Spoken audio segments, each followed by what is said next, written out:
We saw the champions, we saw the bands, we saw the cheerleaders, we saw the fans. They say on any given Saturday it's possible to win. So let's talk about the season from the start to the end. We saw the champions, we saw the bands, we saw the cheerleaders, we saw the fans. They say on any given Saturday it's possible to win. So let's talk about the season from the start to the end.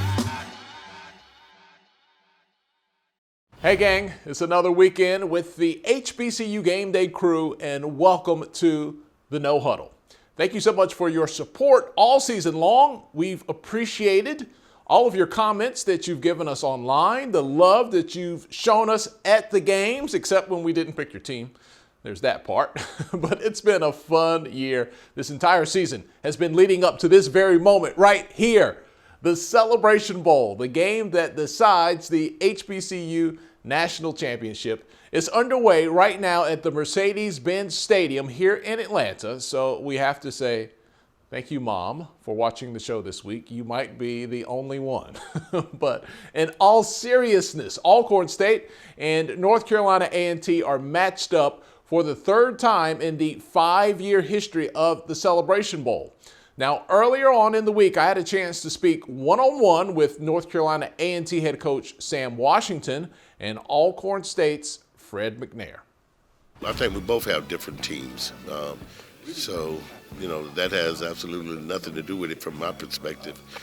As you stated, we're a run football team first, and defensively we believe in stopping the run.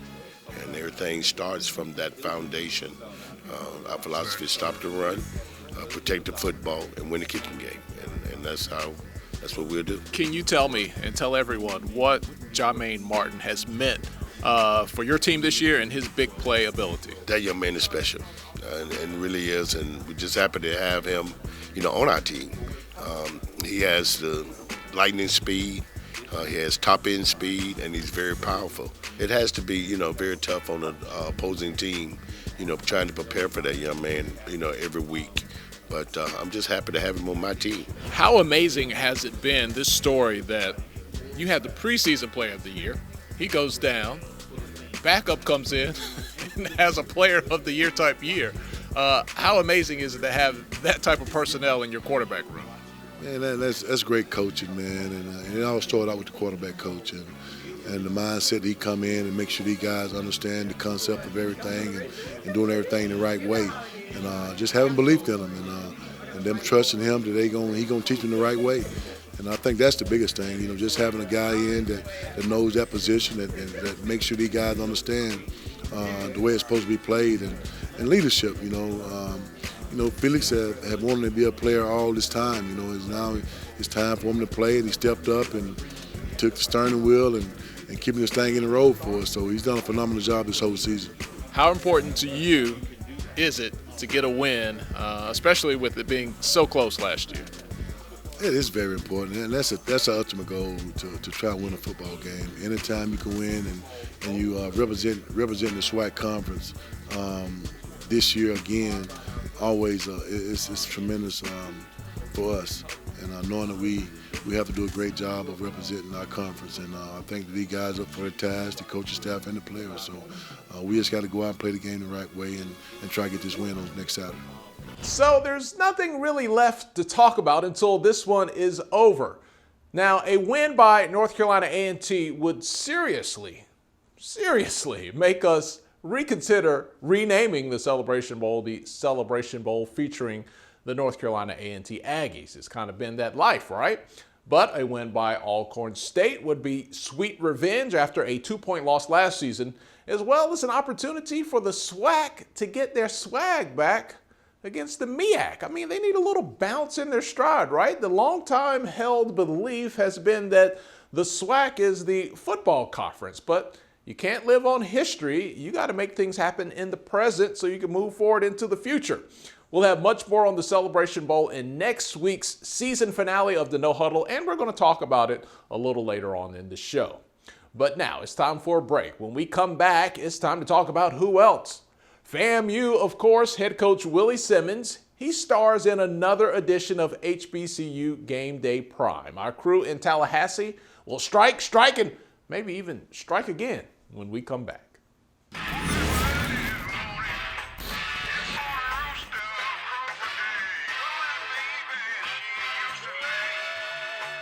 Well, people have been talking about the Celebration Bowl, but man, the buzz has been all about FAMU. They had a Rick James level celebration the other week in honor of who else? Themselves in their football season.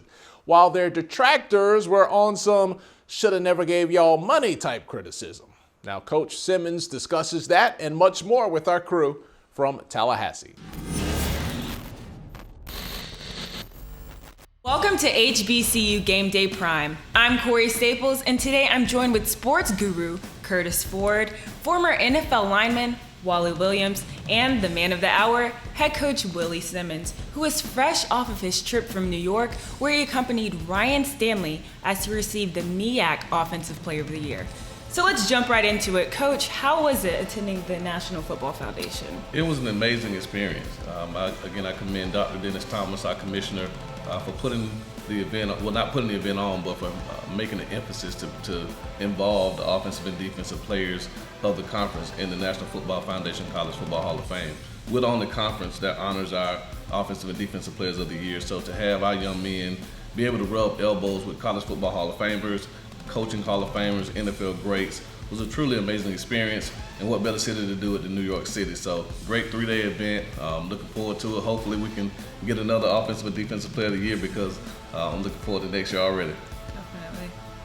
You know, Coach, every season has this moment, and you know, for Ryan to have the season that he did, at what point did you see this been a special opportunity for him and a special season for the team? Well, again, I think Ryan's really coming out moment came after the UCF game, you know, which was probably his worst game as a Rattler. You know, to go in against a team nationally ranked and to go 7-24, I think 87 yards or something like that. You know, again, at that moment, I think he really decided that he was going to be the player that he was capable of being. And it meant trusting the system. It meant letting the game come to him. And I think that bye week after the UCF game really gave him an opportunity to put that game to bed and then lead this football team on the 10-week run that we ultimately went on to finish with the best record in HBCU football. All right, and Coach, you know, quarterback is only as good as his weapons. Guys like Xavier Smith, who led the league in reception yards with over 1,000. Guys like David Manigault, George Webb, those are young guys. Can you talk about how essential they were to Ryan Stanley's success this season? Well, I think it goes both ways. You know, whenever you have a quarterback that the skilled guys know can get them the ball, it gives them more of an onus to go out and work hard every day, to run the extra routes, to have extra meeting time. And just know that Ryan's going to get them the football if they're open. And then for a quarterback to have the weapons that he has at his disposal, guys like Xavier Smith, you know, David Manigault, George Webb, Marcus Williams, and even in the backfield with Bishop Bonnet, Terrell Jennings, and even Kamara Young, a true freshman tight end who caught 15 balls this year. It really makes the quarterback comfortable knowing that when he throws the football that you have playmakers that's going to make him look good. And of course, this would not be complete now if I didn't mention or at least acknowledge my guys up front. So talk about those guys, young group of guys. So they really grew a lot this year. Talk about how those guys maturated and really helped Ryan Stanley in that protection area. Well, I think that's critical. You know, whenever you're a quarterback, and of course I played the position, when you can feel comfortable in the pocket, knowing that you have time to throw the football, go through your reads and your progressions, step into your throws without having pressure in your face, it really makes you a much more efficient quarterback. And this year, we only gave up 8 sacks. And that's in 11 games. That's a great number. That's one of the top numbers in the country. And so Ryan felt comfortable all year. We really didn't have many games where he took a lot of shots in the pocket. And so I think that allowed him to kind of come into his own and then trust that he was going to have the time to survey the field and get the ball to the appropriate guys.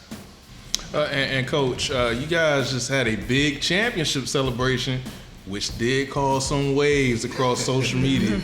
Coach, what are your thoughts on the celebration, celebration of the championship, and how other schools kind of took that?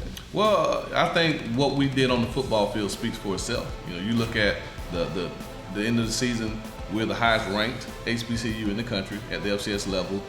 We have the most wins. We're tied with Alcorn for the most wins in all of FCS football. The least amount of losses, at least at the Division I level. And so you look at the box to row rankings of the top 6 teams, we're one of them. We beat the other 4. And so, the other 3 rather, we didn't play Alcorn. So I think what these guys have done on the football field and then you take into consideration the FCS rankings, we are the highest ranked team, which in the old era of polls, which now I know they have the college football playoff, but in the old era of polls, the highest rated team was national champion. It wasn't necessarily played in a championship format. It was whoever had the highest ranking at the end of the season. Well, we're the highest ranked HBCU, which to me means national champion. Now, with some of the pushback from some guys in media and on the national level, how did you guys take that? Well, we take it with a grain of salt. We celebrated this team, and that's something that I think they deserve. And it was something that the university put on. We wanted to celebrate this football team for what they were able to accomplish this season. Again, right in the top 25, 9 wins, the first time in over 10 years that's happened. 8-1 record in conference play, a 7-1 record in conference play. And so Dr. Robinson, our president, felt it was necessary to honor this team, and that's what we did. And again, if anyone has a problem with this team being celebrated for having the best record in HBCU football, I think it's just a little bit of hate, if you ask me. Well, thank you guys. That's all for HBCU Game Day Prime. I'm Corey Staples. When we come back, it's time to head back down short-term memory lane. We're counting down some of the great moments from the 2019 season. When we return, you're watching the No Huddle.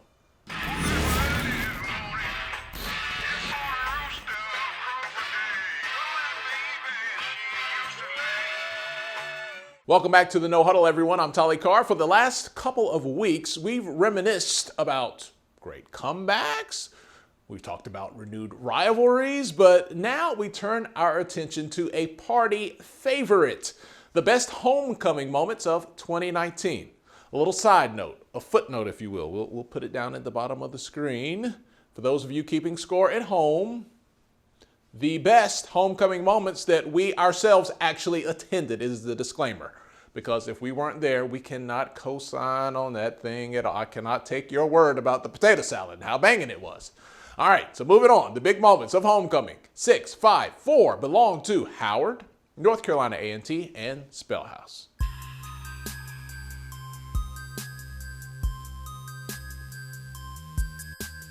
What can I say about homecoming in the Mecca of Black excellence?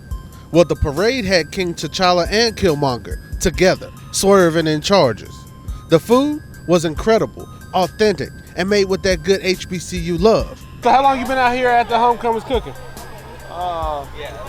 15 years. What keeps you coming back? The people, man. Actually, through doing this, we've been able to establish a brick and mortar. It's called the Tender Rib. It's across from Andrews Air Force Base. And basically, we specialize in Southern cooking. So, we love Howard. We love the homecoming. We love the games. So, from Uncle Clyde, man, it's much love. Now, Howard had the homecoming halftime all to themselves, and they started out with some pomp and circumstances with the coronation of the royal court, but then it was show enough showtime as Howard's band put their whole leg in this halftime performance.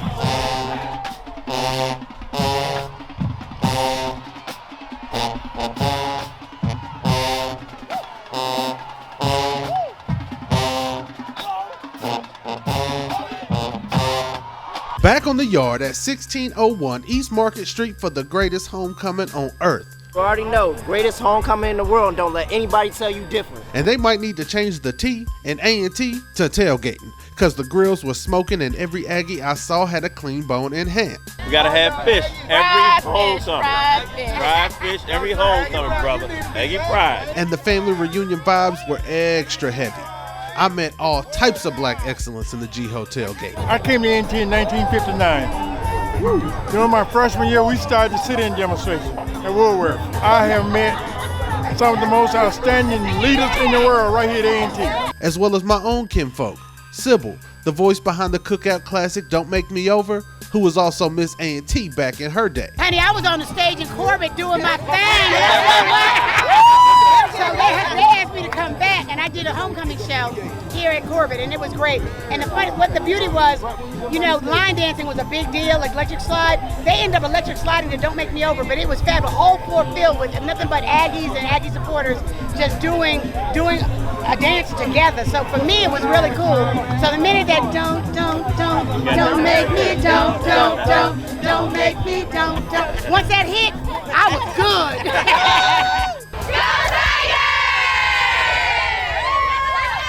It was Spellhouse in Atlanta. Translation, homecoming for Spellman and Morehouse, and it was as thick as duck butter all around the stadium and in the stands. Alums back in town showing that they still have it, and we're here for it. And so is Pop Pop.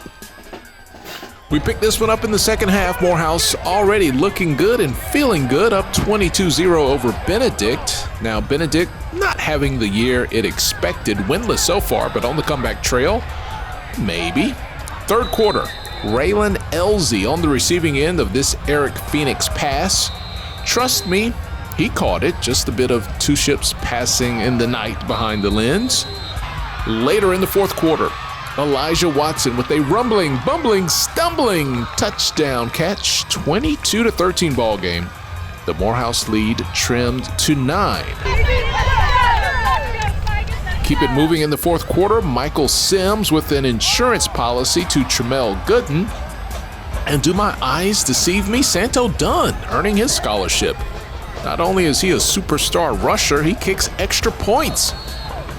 This one missed though, but Morehouse wins the game 34-13. When we return, we'll take one last look at Celebration Bowl 18, and we might even go a little further back in history, depending on how much time is left in the show. North Carolina A&T, Alcorn State, writing history literally as we speak. This is HBCU Game Day. You are watching the No Huddle.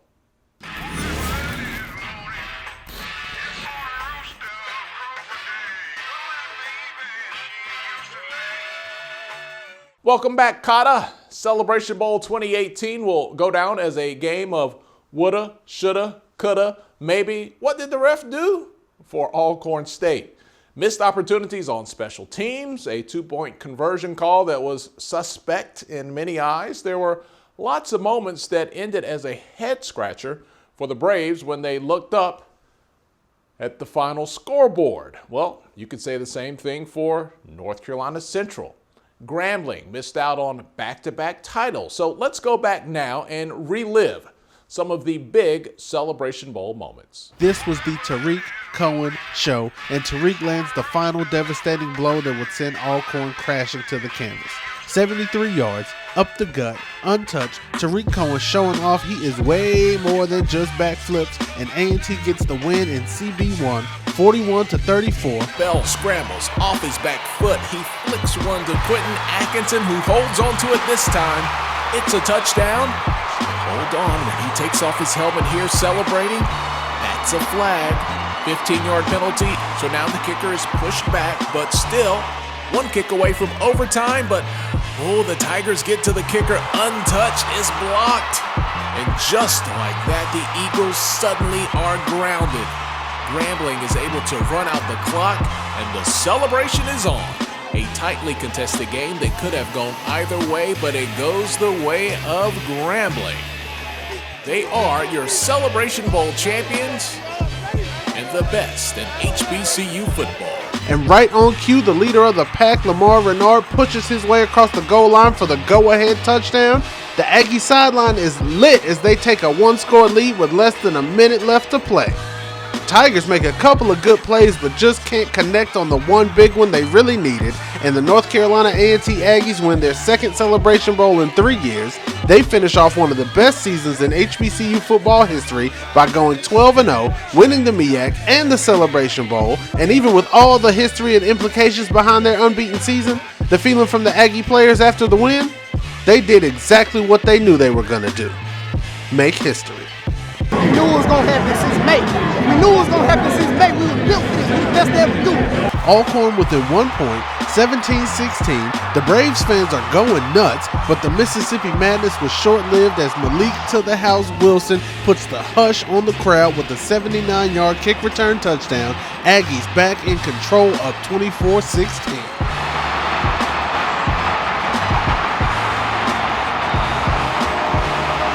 But you can never count out these boys from the reservation. Noah Johnson finds a seam in the defense and makes the Aggies pay with a 59-yard rushing touchdown. Braves back within 2 points in the fourth quarter, and there's no hesitation from Alcorn. They're going to go for 2 and try to tie it up. Noah Johnson rolls out. He finds Chris Blair in the corner of the end zone. He appears to have his feet inbounds, but it is kind of unclear whether the ball hits the turf or not. It's called incomplete, reviewed, upheld, and Alcorn is still down 2 points, 24-22. Lamar Renard and the Aggie offense put on a clinic in time management. They make big play after big play, staying in bounds, running the clock all the way down to 0 and capturing back-to-back Celebration Bowl titles. The Aggies have now won the Celebration Bowl 3 out of the 4 times in the history of the game. Even though the Celebration Bowl is happening at this very moment, as many of you view this program, it was pre-recorded ahead of the game, my part at least, because right now, chances are I'm at the Mercedes-Benz Stadium eating a hot dog or some nuggets or whatever free food that they offer the media, because I'm about that life. But let's make some predictions and see how this thing turns out for next week's show. So in week 1, I correctly predicted, unlike my co-host, that it would be North Carolina A&T and Alcorn State back in the Celebration Bowl. But I did not pick a winner. But now is the time. So despite spending the first 40 years of my life, I know I don't look it, but yes, I lived those in North Carolina, despite living specifically in Greensboro, North Carolina as an adult. And even that one time I had to take summer classes at North Carolina A&T, and I did leave out that part about when I was a freshman at Winston-Salem State, how I was always in Morrow Hall. Let's not go there, but I'm going to go with all that baggage in mind. I'm going to go with Alcorn State. Like, the MEAC cannot win them all, right? I feel like Felix Harper, he seems to have that special mojo, that factor that seems like it's a great story for destiny being on his side. Fred McNair seems like it's his time. North Carolina A&T, well, they kind of seem like they're maybe 5% more vulnerable than they were last season, but at the end of the day, these are just my opinions, not based in fact at all. None of that will have an outcome on the football game. I mean, Jermaine Martin could rush for 250 yards. The Aggies could totally dominate the game, and it wouldn't be a surprise, right? So, 2 outstanding teams. There are no underdogs. We will not call it an upset no matter who wins, but someone has to win. So, give me Alcorn State by 6, and the Celebration Bowl trophy is going to take a ride back to the reservation. Well, that's all we have for this week. We'll wrap up this year's Celebration Bowl and the season for the No Huddle when we return next weekend. Now, I'm going to speak for the whole team when I say goodbye, adios. We'll see you guys next week from Atlanta.